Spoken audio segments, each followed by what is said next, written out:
Alam mo ba na sa World War III, ang inyong mga cellphone ay magiging walang kwenta sa loob lang ng ilang oras?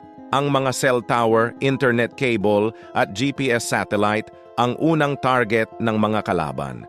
Sa Iraq War, ang communication system ay tumagal lang ng 3 araw. Sa Ukraine ngayon, maraming lugar walang internet at cell signal dahil sa mga bombing. Pero may 3 paraan para makipag-usap kahit walang internet. Una, ang ham radio. Ginagamit ito ng military at government para sa emergency.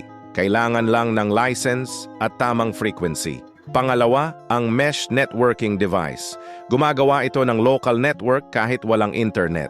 Pwedeng mag-text at mag-call sa mga kapitbahay. Pangatlo, ang emergency satellite communicator.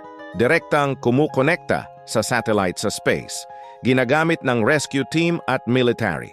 Ang shortwave radio frequency ay mas malayo ang abot kapag giyera dahil sa atmospheric changes. Kaya importante na may backup communication tayo. Hindi natin alam kung kailan tayo mawawalan ng signal.